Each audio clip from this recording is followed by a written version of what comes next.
ko ni ye shenta dabla balela to tebula fe gabugo dala jigore na ye ela mini gabugo kuno ta otekeleje ndege kanyamu wasanga bisaba be aka no wati na maliko no ane maliko kan ka ufo ka walnyima do malije na fandana na bela jene fe mnuzi meka nyama da shirifa tv ja kanso fe jango kasiga boku no sirian kumpana katembe kuno funu jelimfe ka fa ibrahim kuno funu wati seleye ninye amankunda bangwani jengene bu ka kaula dunia ka fo yi mado ka mumbe talike islamia demeton anisaru tendo na kabo nyono ka ofe unana bonyo dota kanyeshi mali islamia tonga fara nyongo tomba o conseil islamique jumali manyema mali islamia dina nyama ukaje kluba groupe madel direct bichele musulman jumali manyema islamia demeton anisaru nyoro mfana nkara mko ase de sheriff usman madan haidara mo jabala la bangwani jegne bugula ini bonyo nya abeye minami kuno odeye ziara ani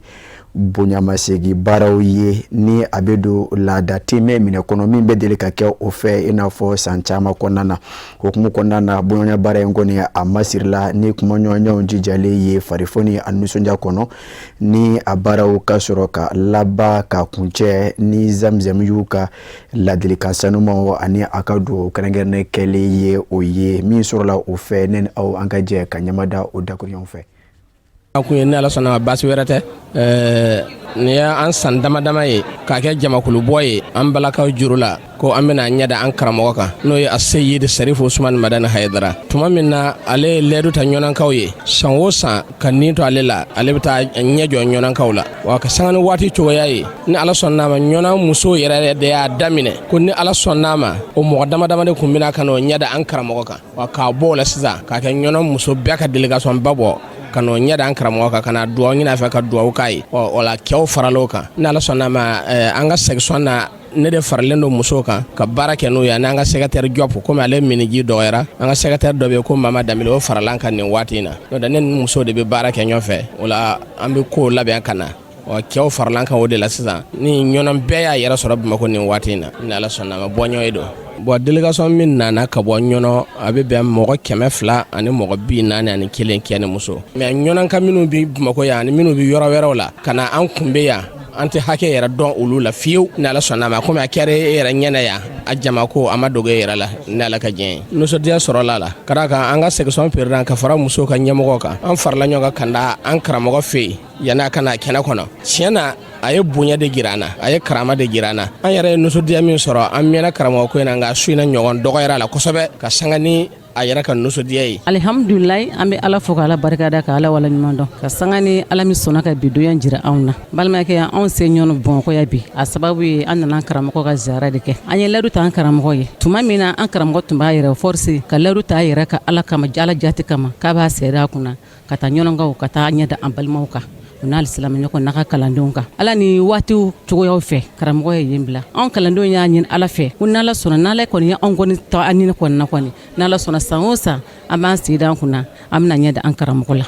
yitu nala sona odi on si sababu ye boma ko ya obi alhamdulillah ni karamo kan so dialedu on taga jugo karamo tay wallahi on taga jugo karamo tay sabula karamo ye na faminya amusoyi ni ala taala ta josita don o ye kene kan godiyo o ye kono dimi o tinya dimi jamana tumi chogo mina muso bolo a dogolende mo kosila jamana tumi dinga mi ngono a dogonde muso sim kosila ka sababu ka an muso yi na ala sona karamo de kara sababu ye ka an bo o dinga kono ka an bo ni wala jugo nunka ka an don klaga da an ma ka an furla botolo yi ceni cenna an gon soja ka jugo karamo tay karamo de jan bo janemena ko aljira sira de jiraona ka an bla aljina sira ka an baraka nay wanye baraka na manimsa wallahi manimsa karamo sira o sira jira ona non sira ka baraka nay na fa ya fo chugumina wallahi manimsala ni hera ni lafiyate ama fu sira ma bona sura lafiyo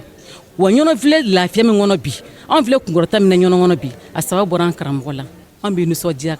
na karamo yi an ba kunkorota na karamo le sabu kadaka al no zira jamakuru kemeni mugonchera na fara ko ni ansaru ye wallahi ko de bito on tala bunya de bi da on ma karama de bi da on ma an karamo jun seri fusman madan haidara o sababu wala an bi ala foka ala barkada no tinim so banunu nunu lewru to yeraka an karamo yi lewdu ya dafa karimi nana bi mai karin charade a klabe musudi yar yuko lewdu dafa aya nyina fala ka fana kefe uka fara anka anga tanya da an karamo la alhamdulillah an fala ka fana bora anga nyama ko bora no e maru damele naka chedoni ukara ka fambela jelefa uya an kuna wolo kan karamo ko kuna wolo asa tana mi duko ke ya rabbi san chama bi ala bulu ala ka damma la fara alaka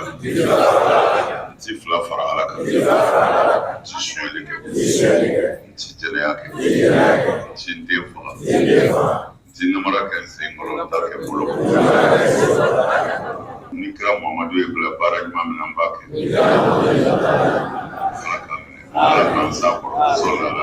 an bɛ ba tigɛ ka taa bisimila minɛ Bamakɔ yɛrɛ mara kafo duruna kɔnɔna na k'a ladɔnniya k'a fɔ ye quartier Mali misiri belebele o de sugantira walasa ka se ka kɛnɛ dɔ ɲɛnamaya kɛnɛ min bɛ don wazifa minɛ kɔnɔ o ko ma ko wazifa général ni a bɛ deli ka labɛn tarika tijaniya a tɔndenw fɛ k'a ladɔnniya k'a fɔ ka sanga ni baara in bonya ani a nafa ye a seereya la maa caman fɛ min yɛrɛ ni a baaraw kɛra ka bɛn ni sibiri don kalo tile 4 sanba 2026 ye Shirifula TV tɔgɔ la a seereya la Sefiyatu Siribe ani Ibrahima Kulubali de fɛ a ko labɛnbaaw ka fɔ la ni wazifa belebele sigi kun ye walasa ka tijaniya kalandenw bɛɛ lajɛlen fara ɲɔgɔn kan bɛɛ ni kelenya kuma kunkɔrɔ ani ka duwawudon kɛ an faso Maliba ye wulada n'a lajɛ kun ye wazifa général de wazifa général an y'a kɛ Bamakɔ commune wɛrɛ bɛɛ la bi an bɛ commune 5 na mais ni commune 5 ka wazifa filanan de donc bi an ye ɲɔgɔn sɔrɔ yan a laɲini tɛ dɔwɛrɛ ye ka dugawu kɛ an ka jamana ye jamana bɛ taabolo min na bi an bɛɛ lajɛlen b'a kalama basigibaliyaw bɛ yen nɔ jamana kɔnɔdenw hakili sigilen tɛ donc an ka laɲini belebeleba o ye jamana bɛ se ka basigi cogoya min na jamana kɔnɔdenw fana hakili ka se ka sigi o tɛmɛnen kɔ ka bɔ yen tijaniya tɔrika tijaniya kalandenw wazifa yɛrɛ laɲiniba ye jumɛn ye an ka jɛ ka fara ɲɔgɔn kan an ka ala wele kelen kɛ ni wele cogo kelen ye ni laɲini kelen fana ye donc n'o kɛra an ka laɲini bɛ sabati c'est pourquoi laɲini ba filanan o ye tijaniya jɛkulu n'o ye tijaniya kalandenw u bɛɛ lajɛlen bɛ se ka fara ɲɔgɔn kan cogoya min na ka kɛ jɛkuluba kelen ye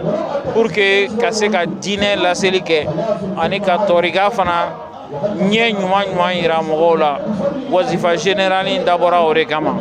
depuis an y'a daminɛ an b'a kɛ kɛnɛbaw de la an b'a kɛ misiri kɔnɔ baara ye mais an b'a kɛ kɛnɛbaw de kan pour que jama ka se k'a ye bɛɛ lajɛlen ka se ka participer cogoya min na i n'a fɔ n y'a fɔ cogo min laɲini ye jamana de ye ni wazifa in sigira Bamakɔ sigidan duruna na n'o ye 5e arrondissement ye ni y'a siɲɛ filanan ye wa tijaniya kalandenw bɔra Bamakɔ a n'a dafɛduguw caman na ka na an bɛ barika da Ala ye ale min ye donba yira na an kɔni an bɛ yan nɔ parce que an bɛɛ ye fa kelen ba kelen an ye silamɛ Ala y'an kɛ tijaniya kaw fana denw an bɛ barika da Ala ye an bɛ Ala ka sira in de kan dɔrɔn a ko an ka jɛ an ka fara ɲɔgɔn kan an ka juruba kelen minɛ ka diinɛ labaara an fana se ye mun ye an b'o kɛ minnu y'an dévancé Ala ka hin'u la u y'u se kɛ an fana b'an ka partition kɛ Ala ka ɲini ye an kɔ mɔgɔw fana ka sira kelen in ta ya rabbi alhamdulillahi rabbil alamin vraiment an bɛ Ala tanu na ka Ala barika da commune bɛɛ lajɛlen ye commune 5 ka ni labɛn bɛɛ lajɛlen y'a jaabi kɛrɛnkɛrɛnnenya Bamakɔ dafɛdugu yɛrɛ caman y'a jaabi hali mɔgɔw bɔra fo Maninkadugu la ka na Bamakɔ yan nin baara in na olu sigimɛ yan bi zawiyaw bɔra yɔrɔ caman Bamakɔ laminiw na ka se nin yɔrɔ in na yan bi dɔw nana kabi kunungo u sigimɛ ka nin baara in de kɔnɔ bon commune 5 yɛrɛ yɔrɔ si tɛ yen ani Bamakɔ yɛrɛ yɔrɔ si tɛ yen min ma bɔ ka na n'o ka segu mana i b'a sɔrɔ ka khalifa dɔ nana walima ka mukadam dɔ nana bɛɛ ye wele in jaabi an b'u fo la u wale ɲuman dɔn ka jaabi ko ɲuman na i n'a fɔ olu fana y'a kɛ ka tɛmɛ an fana bɛɛ taara o baara in fana kɛ o nɔfɛ an b'a Ala tanu na ka Ala wale ɲuman dɔn baara in Ala ka kun cɛ hɛrɛ la Ala y'a kɛ cogo min na Ala ka laban cogo la ten lajɛrɛ in kɛnɛ seereya la diinɛ ɲɛmaa caman fɛ Elhaj Mohamed Makiba b'o la fo ka taa se an ka minisiriso min ka baara bɛnnen bɛ diinɛ ko binɛku ma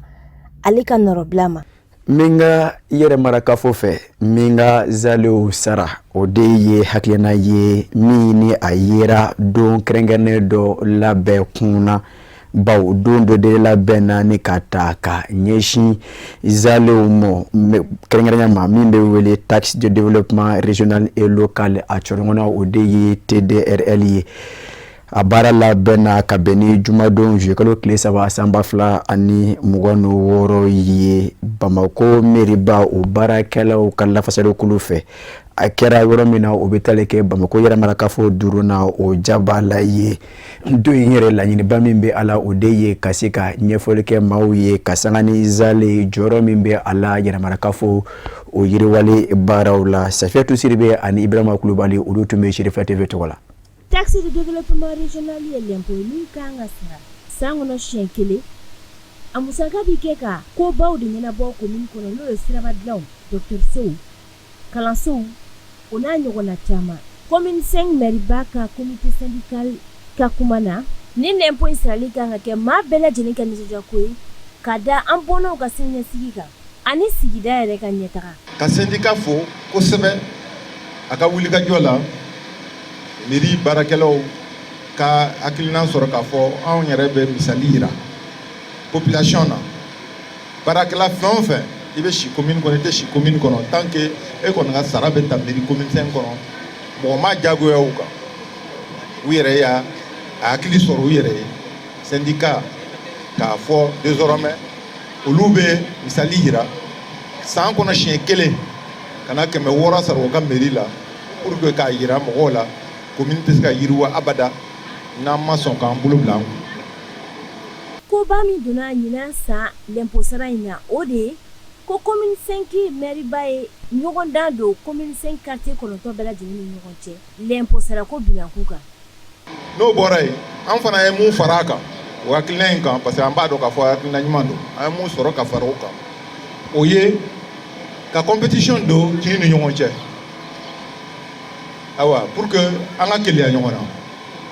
ka taa Bako Jikɔrɔni ka taa bila fa Garantigibugu kin 9 de bɛ yan olu depuis 1er juillet u kunnafoni na u bɛ compétition na ni mun sera ka dan kɛ ka TDRL sara ka se fa 50% kɛmɛ sigi la 50 k'o ladon fo ka tɛmɛ o kan ka lɔjan bila o kɔfɛ ni mɔgɔ min sera k'o kɛ commune kɔnɔ kin saba bɛ ta k'u classer premier mana kɛ mun ye mun bɛ fara o kan non seulement an bɛ don bolo d'u ma enveloppe bɛ di kinw tɔgɔ la mais an b'a ɲini a kin population fɛ dugudenw fɛ quartier mɔgɔw fɛ u ka sira kelen yira an na an b'u dɛmɛ ka TDRL musaka don a da fɛ commune TDRL k'a bɛɛ fara ɲɔgɔn kan k'a don o sira la ka tila ka a sɛbɛn a kan rue de la TDRL 2026 n'Ala sɔnna a ma an y'o ɲini Ala fɛ n'Ala sɔnna a ma Ala bɛ sɔn k'a nɔgɔya an ye pour que an k'a kɛ awa ni commune quartier mun tora ka kɛ premier siɲɛ kelen tɛ siɲɛ 2 tɛ siɲɛ 3 tɛ o kɔrɔ ye k'i bɛ sira 3 sɔrɔ ka tugu ɲɔgɔn na donc an b'a ɲini kinw fɛ u ka keleya ɲɔgɔn na mais dans le sens de l'émulation pas dans le sens de l'égoïsme donc k'a ɲini bɛɛ lajɛlen fɛ ni kun ye kumabaw ye k'an da don a la k'a walawala. Lajɛnɛ in kɛra sababu ye fɛnɛ ka waleɲuman dɔn kɛ an ka maakɔrɔw ye minnu ye san caman kɛ baara la commune 5 kɔnɔ Mali jɔnjɔn dali o kɛlen ka baaraw nungu baara minnu sankɔrɔtala kosɛbɛ ni an ka seko ni dɔnko tigilamɔgɔw fɛnɛ ka tɛmɛ n'o ye. Jɛkulu min bɛ wele Alliance des femmes pour un Mali debout hakilina wɛrɛ la ka se ka an balakaw fara ɲɔgɔn kan ka kɛ jɛkulu belebele ye janko o ka se ka dɛmɛ ta ka ɲɛsin Mali jamana ma o jɛkulu ye a foroba nundoni n'an ko a ma ko cérémonie du lancement officiel ye a foroba nundoni a kɛra a baara kɛbaaw fɛ a kɛra ka bɛn ni jumadon juillet kalo tile 3 san 2026 de ye kunnafonilaw cuala soba maison de la presse kɔnɔna na Bamako kɔnɔna na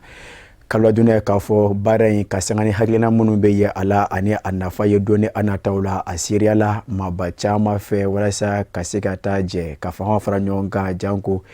hakilina minnu bɛ jɛkulu in na olu bɛ se ke sabati fɛnw ye Sherifa TV tɔgɔ la Korotomu Jabate Nuhumu Kone olu tun bɛ walasa ka se ka an ka furancɛla fanga maaw kɔkɔrɔma don bɛn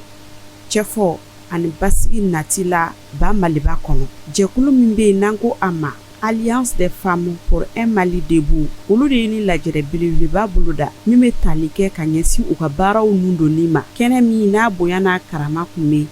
ka fɔ présidenti bolo o de hokumu kɔnɔna na Alliance des femmes pour un Mali debout n'a hakili ɲumanya bɔra Madame Fanta Sise la a y'a jira k'a fɔ il est temps wagati dɔ sera malien bɛɛ k'i bolo di ɲɔgɔn ma jamana o jamana n'a bɛ guerre kɔnɔ bɛɛ k'i bolo di ɲɔgɔn ma an ka les 5 généraux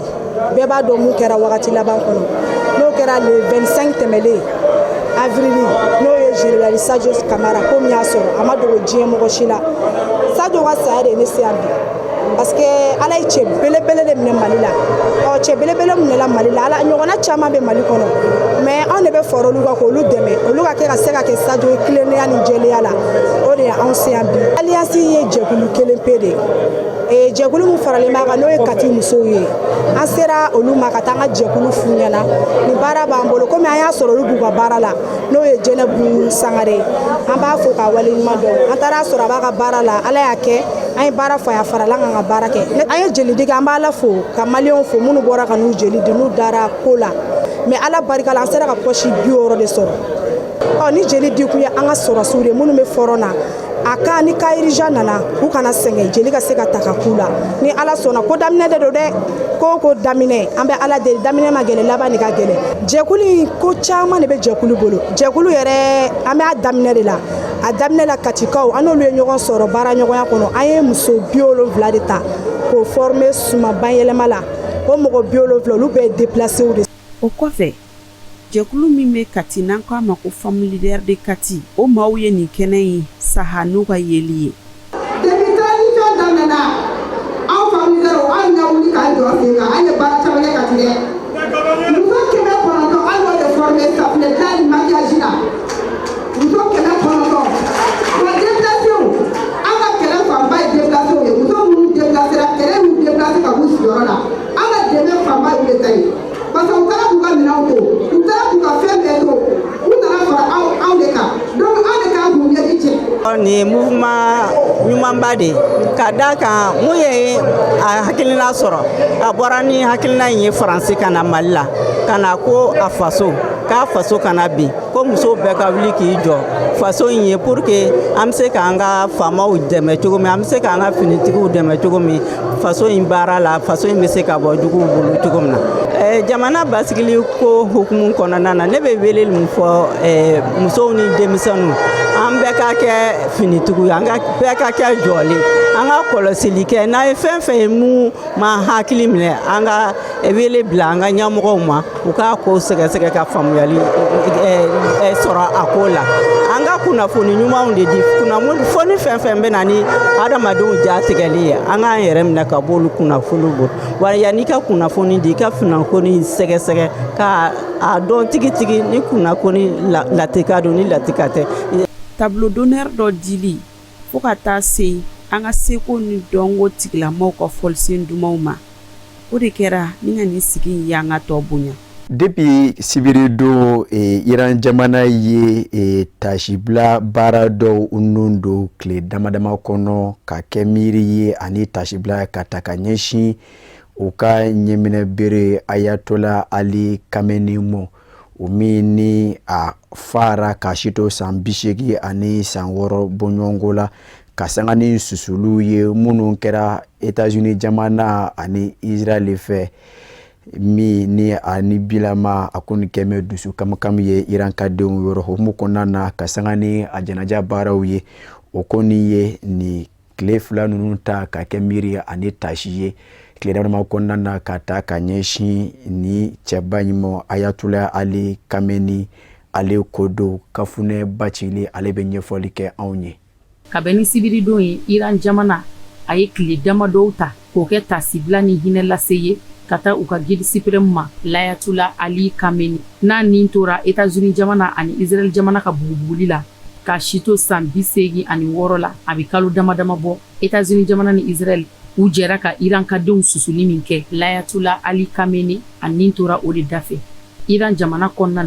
la Ayatola Ali Khamenei ni o ye guide suprême ye tasibila kɛrɛnkɛrɛnnen kɛra a ye ka fure bila sumaralan dagabana kɔnɔ ni o ye cercueil ye Iran jamana kɔnɔdenw bɔra ka fan bɛɛ lajɛlen fa tasibila kɛnɛ in kan darapo ani banderolu kan Layatula Ali Khamenei a jaw de bɛ ye fan bɛɛ lajɛlen fɛ i n'a fɔ komi shitiw ka laadalako la u ka dusuma kasa jiratogo olu bɛɛ lajɛlen kɛra kɛnɛ kɔnɔna na maa caman olu tun b'a la k'u disiw gosi u ka sanga ani u ka dusuma kasa jira kasi ka aw fo kokura Mali kɔnɔ ani Mali kɔ kan minnu ŋusigin bɛ ka ɲɛma da Sherifla TV ja kan sɔfɛ baw ni bɛ kɛ sababu ka dansigi bi bananga kunnafoni sɔrɔ la an sera ka min fara ɲɔgɔn kan ka bɛn tuma ye kunnafonidiso ɲɛmaya so fɛ k'a fɔ ye Ala ka bɛn ani basigi na Mali jamana kɔnɔ fɔ ka se diɲɛ fan bɛɛ lajɛlen ma a k'an bɛn diɲɛ waati wɛrɛ